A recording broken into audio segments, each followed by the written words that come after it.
Hey, welcome to Lecture 3. I'm excited about this one. I've been preparing it for a long time and also procrastinating a little bit. But I found a good place to study and get everything ready the other day, and it really inspired me. So I'm here and ready to go. So the topic tonight is community and counterculture, a comparison. This is going to be a little bit of a tender topic because I'm going to have to take counterculture to task. And it may be uncomfortable for some, but hopefully there's enough light in what I'm about to share that it will soften the blow and give you all something to think about. It certainly has given me a lot to think about.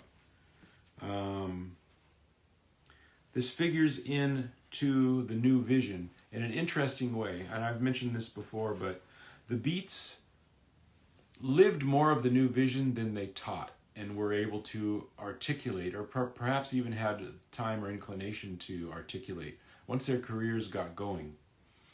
And I'm going to be drawing on some of that, but I'm also going to bring in a couple of original sources that were inspirations for the Beats that aren't often mentioned in the context of the new vision.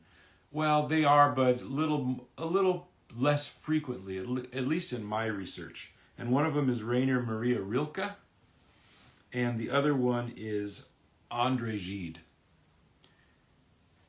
And I'll get into that in just a little while. But part of what we're doing here is we're going to compare and contrast the Beats and the hippies, which the presumption is often that, the hippies took the torch from the Beats and carried it on. And I'm going to challenge that today. But I recognize in doing that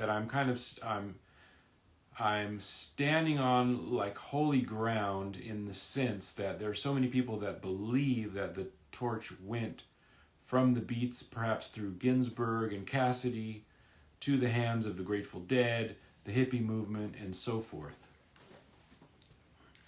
So, I feel it's important, and hopefully you'll understand a little bit, at least about why I feel it's important, even if you may not agree.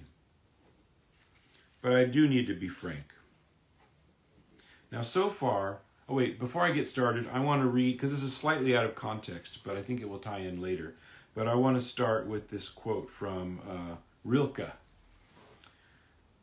which relates, "Again and again in history some people wake up. They have no ground in the crowd and move to broader, deeper laws. They carry strange customs with them and demand room for bold and audacious action. The future speaks ruthlessly through them. They change the world." And that does touch actually very well, now that I'm rereading it, on what I'm about to share. So far I've highlighted some of the aspects of the Beat phenomenon that represent a radical way of being in the world, including a radical way of being with other people. And it's very different from the mainstream. So in that context, it's a broad context, but in that sense, you could accurately, I feel, compare the hippies and the Beats, because they're both doing different things that were not part of the mainstream. But I'm going to take it a step further and say that to not conform does not a counterculture make. There's a lot more to it.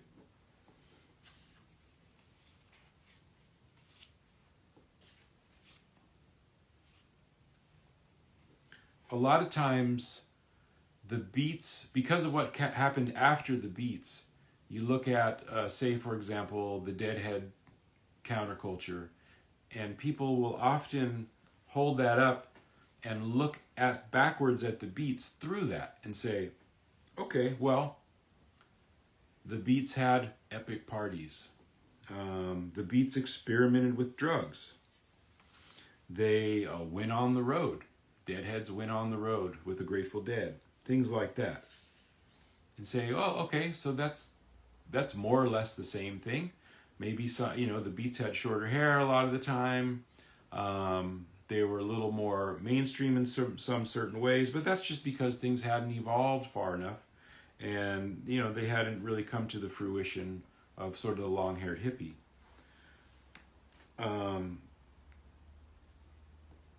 Now let's backtrack a little bit and talk about the relationship that both the Beats and the hippies had with mainstream culture. Lucian's phrase that I like to use is MBC, the modern bourgeois culture. That they both took a certain posture to that and were not particularly thrilled with what they saw, and acted accordingly and adjusted their lifestyles accordingly. I'm going to make a distinction though, and I'm here to say that the Beats had a community which was authentic, whereas the hippies had a counterculture. And I'm going to explain what I mean by the difference. And it can be pretty well summed up in these two phrases. Timothy Leary's famous phrase, tune in, turn on, and drop out. Comparing that with Ginsberg's, which this is, and I've referred to this in these lectures before, but when he went on Conan O'Brien in the 90s, I want to say 1994, and Conan asked him, what made you guys fall in together? Like, what was the thing that made you similar? And and Alan's answer I thought was very illuminating. He said, we respected each other's madness. Now in Leary's phrase, drop out. Dropping out means that you're creating a distinction, and you are not that. And that is the seed and fruit and beginning of a counterculture, is to say, we are like we are not like they are. So that builds a wall. It's a distinction. Respecting another person's madness is actually embracing.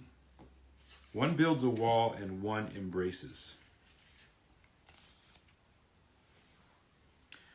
Now, I find this to be ironic and fascinating that one of the primary and key insights that people gain when they take psychedelics is the oneness of everyone and everything.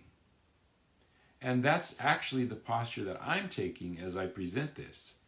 I'm holding that psychedelic insight up to the light and comparing it with the counterculture of the hippies and with that of the Beats.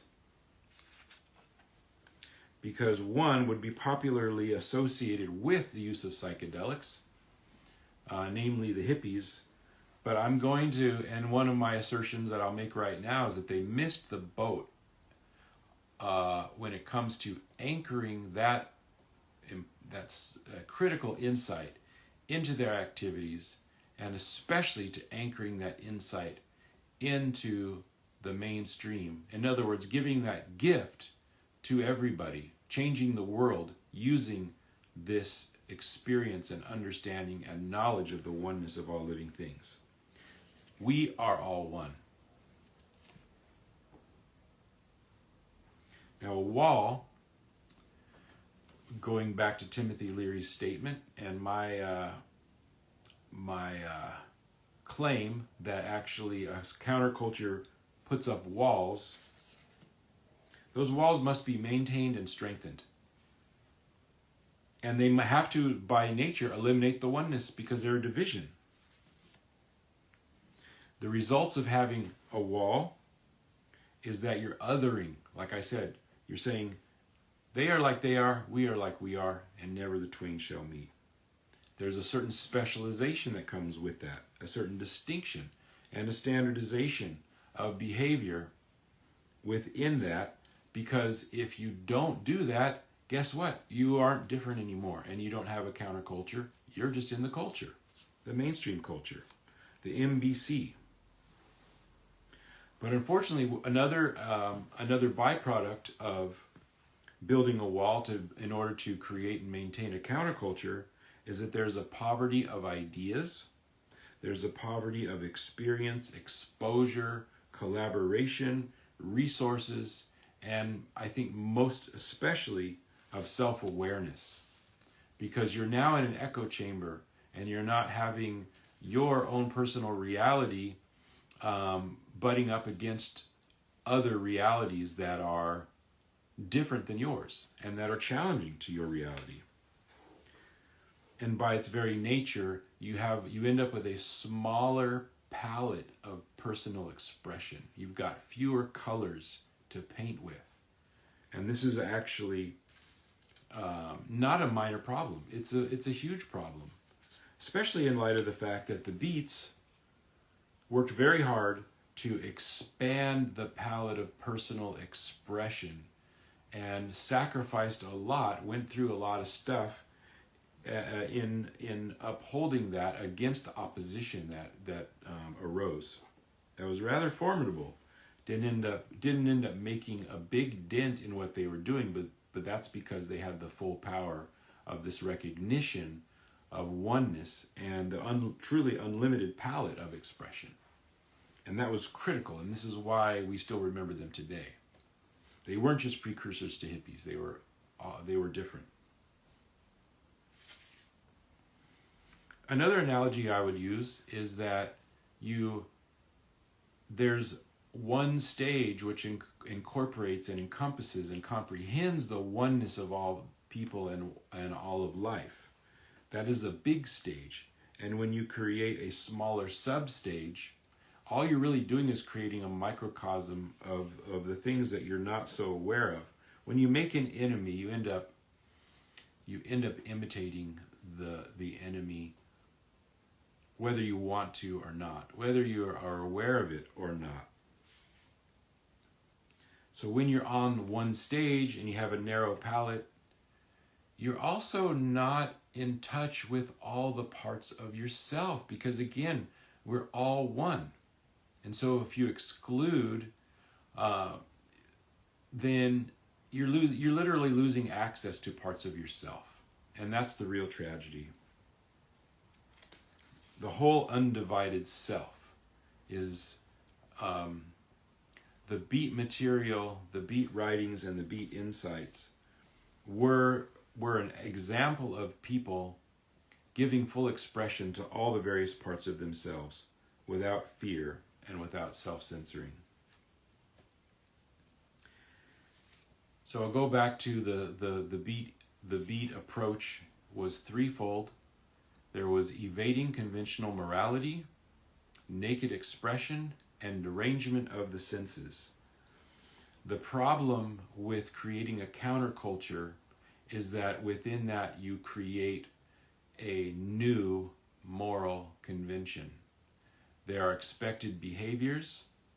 There are certain things that you do and do not do, whether they're laid out specifically and clearly in some kind of written dogma, or if they're just sort of the de facto reality because of the culture that is created that is self-perpetuating in that way. So you may not have to say it explicitly, but when you are distinct, you are separate, and in that you create a code. You create a code of behavior which is a limitation to personal expression.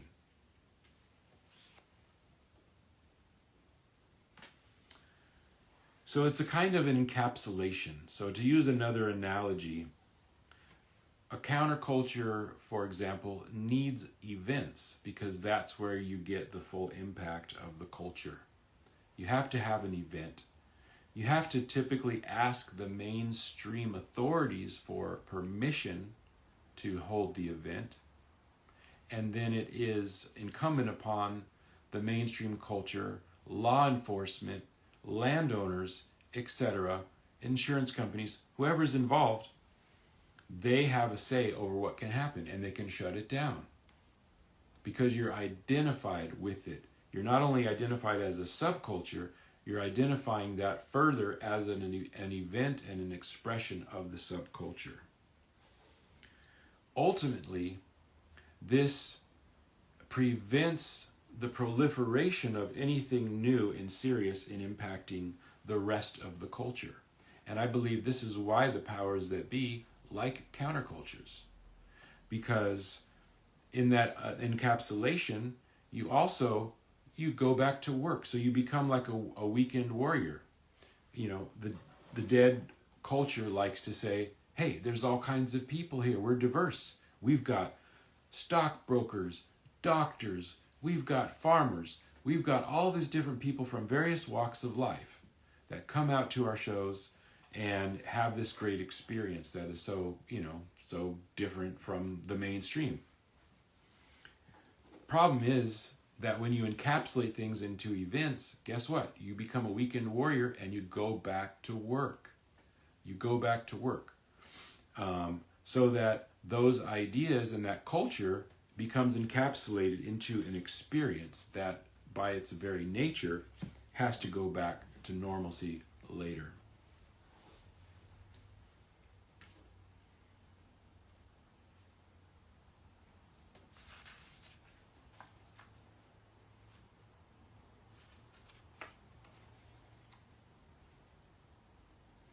The other thing too is the issue of substances. Substances are also an encapsulation. If you're not trying to anchor, so going back to the example of psychedelics. Psychedelics give a great experience, sometimes a harrowing experience, but certainly something different. But those trips end. And unless you're anchoring the insight, and this one, the example that I use is the insight of the oneness of all people and all life, unless you're trying to bring that into the rest of society, then all you're doing is partying. And I submit that one of the great tragedies of the 60s counterculture is that it became, those insights were sacrificed on the altar of partying and trying to regain the same experience over and over and over again, and missing the boat with what those gifts are given for. And I'm saying that those gifts are given to translate and to up-level society as a whole. There are a few people that were good at attempting to do that. Stuart Brand launched a campaign once we started going into space and asking the simple question, why do we not have a picture of the whole Earth? Because he knew the iconic picture of the mushroom cloud that people had been looking at for, many years, maybe a decade or two. And he felt like we needed a new iconic picture that was going to transmit a better message for humanity. And that partially came through what he learned on his LSD and psilocybin trips. So I commend Stuart Brand for doing that. He's still with us. I want to say he's about 85, 86. He went on and had a very interesting career, was a very controversial figure, but of all the people that I know, he wanted people to move into a sense of oneness based on what he learned from psychedelics.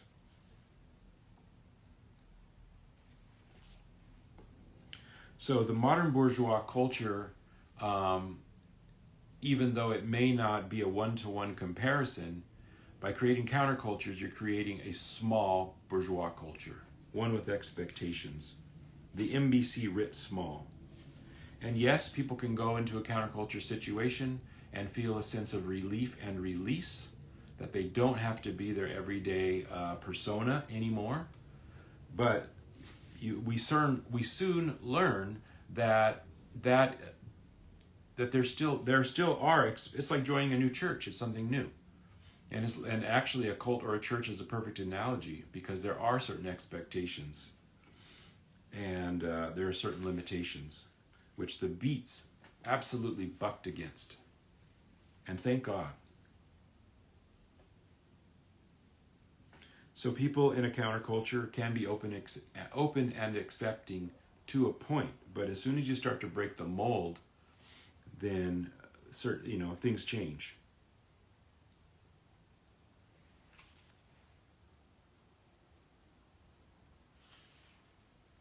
So this idea of changing things and anchoring a greater sense of freedom in the culture through evading conventional morality, through naked expression and derangement of the senses, the Beats were really good at demonstrating this in action. They may not have They may not have gone out and taught the new vision in the same way that I am, but they certainly lived it in many cases very well. And they did help to bring about the changes that society needed. Not all of them, obviously, but they needed to widen the palette for self-expression. They needed to put things out there that were edgy enough that people recognized and knew that their palette of expression was expanding.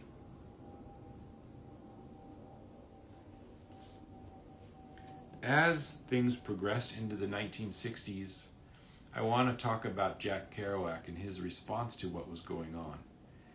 He loved to be the fly on the wall in an undifferentiated America. And it grieved him to see society break down into factions and people that were at fighting one another, not just in war, but culturally as well. There's a story where kids would come and visit him. I don't know if this was I think it was in Long Island. But people were knocking on his door, want to drink with him. Sometimes he would go out with the kids and the fans and just go out and have adventures with them. But one time he was visited by a group of kids who had matching Dharma Bums jackets. And this is not something that Jack was looking to be regarded as. Specifically, the term that was used was king of the beats. He didn't want to be the king of anything. He didn't want to be the king of any type of faction because he loved people. And that's what his books show. And this is why they were so potent and powerful, because he was able to demonstrate love for humanity as a whole through the microcosm of his friends, family, and the adventures that he was having.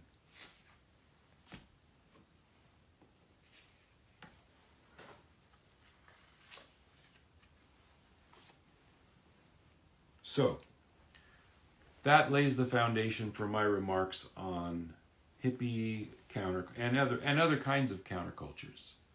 Now we're going to move into the beat approach, which I call community. And going back to Alan's phrase that they respected each other's madness.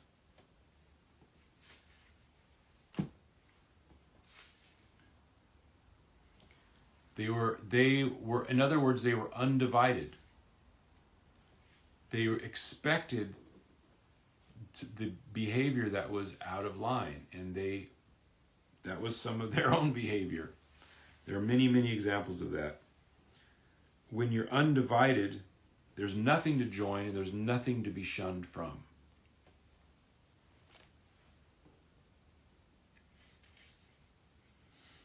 Countercultures, specifically, they distract and interfere from the solitary work that we must do to recognize and present our gift to the masses. And going back to this idea of a narrow palette and expectations of behavior that come with countercultures and cults and religions, those all distract and decoy us away from really understanding what it is that we're here to do and give. That singular gift that no one has ever given before. Because when you're bouncing off expectations or trying to conform, either way, it's a losing battle. Because we're either trying to conform or reacting to the expectation. So we need to be able to feel into ourselves in our own process. And we need to have allowance for us to sense and feel what is actually authentic to us. It's an allowance for ourselves and it's an allowance for others. This is what respecting each other's madness means. At least one of the things.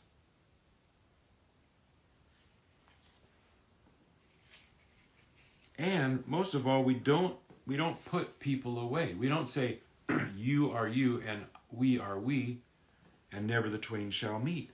We're on the big stage with everyone else. So there's several examples in beat lore and history. One of my favorites is a story that I'm about to read. This is a story of Lucian Carr, and as a teenager, he was growing up in St. Louis. He knew William S. Burroughs, and they were friends. Lucian has a particular way of talking, and so I'm reading this. This is straight from a tape, I believe. It's about a 70-page interview that was conducted by James Grauerholz, Barry Gifford, one other person, I think. So I'll let Lucian tell the story, and the reason that I'm reading it is because this is out of line, not only in the modern bourgeois culture, but would be out of line in practically any subculture, because it's not particularly friendly, on the surface at least.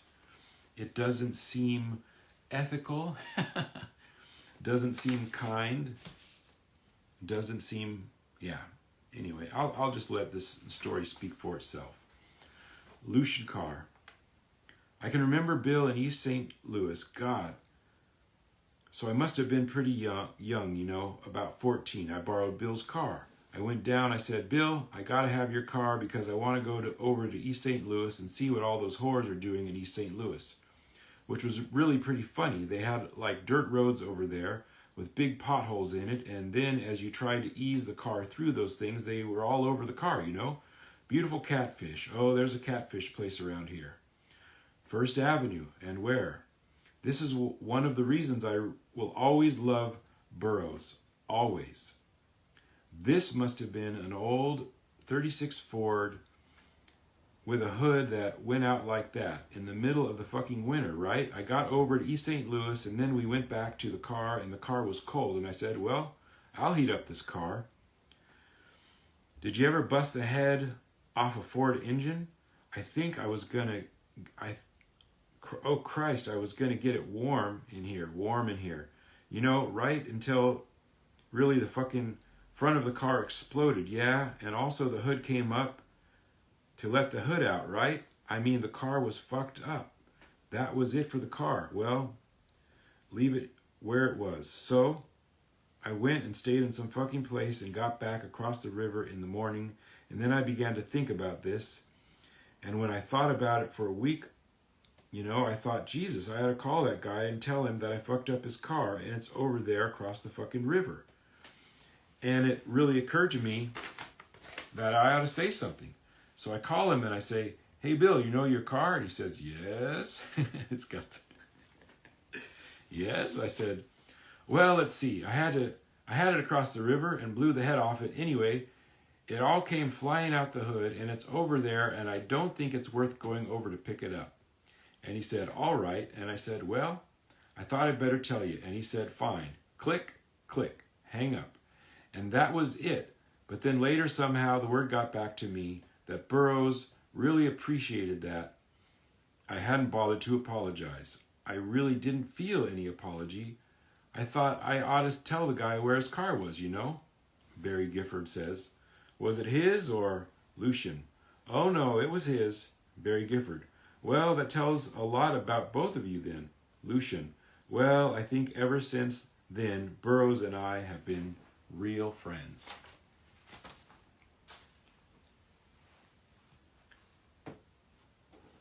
I love that one. Gregory Corso was also very out of line. Some would say that Gregory was a bit on the feral side between his addiction and his own way of being in the world, the fact that maybe he was Italian. I don't know, but it was kind of a perfect storm of insanity at times. And he did many things that were out of line. One of the many people that Alan kind of took under his wing and shared his royalties and his reading fees with to kind of keep him afloat so that he could keep producing, because he wasn't that good at being a producer in a capitalist society, to say the least. Another example, and I love this one, and for this, it's going to lead me into a little bit of a reading. Now, where did that go? I already know the story. Alan and his lover Peter Orlovsky, took care of Peter's brothers at different times. First, I believe it was Lafcadio, who had severe mental problems and issues. Later on, it was Julius.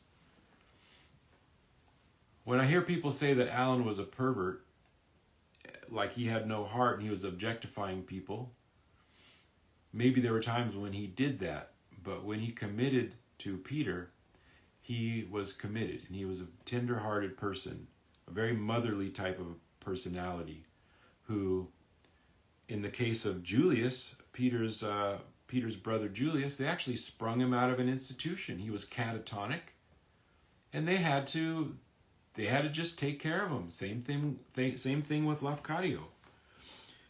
And when he says something, says the phrase, "We respected each other's madness," that's not in vain. He literally did that throughout his life. He took care of the people around him that needed taking care of, and he wasn't about to put people away. Now, in my previous lectures, I brought up some of the work of Carlos Castaneda, and I used this term "not doing."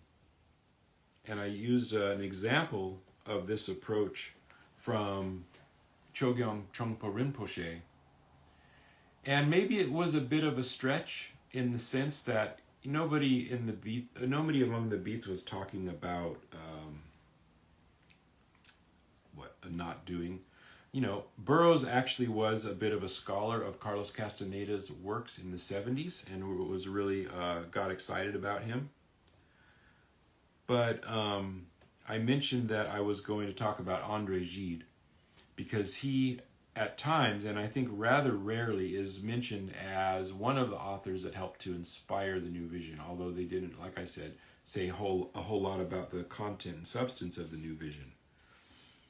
So I'm excited about this because it's this idea of not doing, which is in the work of Gide, which Lucian read and which found its way into the beat ethos. So the book is, and interestingly enough, it's Lafcadio's Adventures, which I want to say in the French, a direct translation from the French was The Caves of the Vatican. And wouldn't you know, not only is Peter's brother Lafcadio in here, one of the characters is also Julius. I don't know if there's a person on the planet at this point who could verify whether or not Peter's brothers were named after these characters in Gide's novel, but it's interesting to think about, and I love the fact that this essential concept is found in this book too, which informs the New Vision. I'm just going to hop in here into a little bit of dialogue.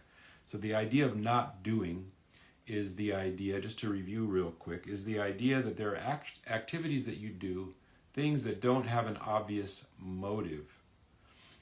Previously I talked about in the arts. Lucian was very frustrated with what he saw around him because of the cute tricks that poets in particular did to try to capture their audience. That was strictly commercial. Now, granted, Lucian spent the balance of his career at United Press International teaching people and editing people's articles that were trying to do exactly that. But that's a story for another day, and I think it's a fun one. Okay, so with this idea in mind of art in particular, when it is informed or it is an example of a motive that is not clear, it takes on special power. So we need to leave room in our lives and our own behaviors for those, well, I'll just share the phrase with you. In French, it is the gratuitous act, and my pronunciation is going to suck, acte gratuit. Acte gratuit. It's the gratuitous act. It's the thing that you do with no warning or explanation. Another term that Lucian a word that Lucian used in English was kakoethes. It's that urge. It's giving into that sudden urge. Sometimes it's an urge. Sometimes it's more calculated. Sometimes it's results in a piece of art. Other times it's just life as art. Now, reading. Now this is how it is, my dear. Pardon my pronunciation is going to suck. There's a lot of French in here, but I'm just going to do my best. Now, this is how it is, my dear Amédée. I contend that ever since the days of La Rochefoucauld, we have all followed in his footsteps like blundering idiots. I contend that self-advantage is not man's guiding principle, that there are such things as disinterested actions. I should hope so, interrupted Florisois naively. Don't be in such a hurry, I beg. By disinterested, I mean gratuitous. Also that evil actions, what are commonly called evil, may be just as gratuitous as good ones. In that case, why commit them? Exactly out of sheer wantonness or from love of sport. My contention is that the most disinterested souls are not necessarily the best. In the Catholic meaning of the word, on the contrary, from the Catholic point of view, the best trained soul is the one that keeps the strictest accounts.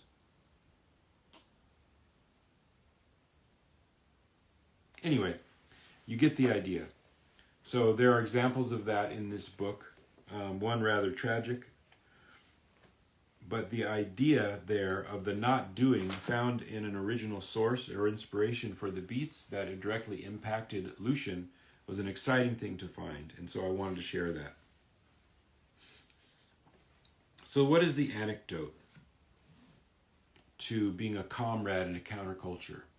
The antidote is friendship. That's the alternative.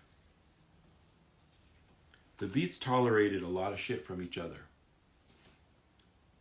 And one example of that shit is Lucian destroying Bill's car. But they had toleration for each other. On at least one occasion, Burroughs fell in love with Ginsberg, and Ginsberg had to kind of help him walk it back in such a way that they could remain friends. And they did. They were dear friends, and that's beautiful. How many people can do that? How many people can see the innocence and the thing worth preserving in a failed love, sexual romantic love, which was not able to be returned at that time by Ginsberg.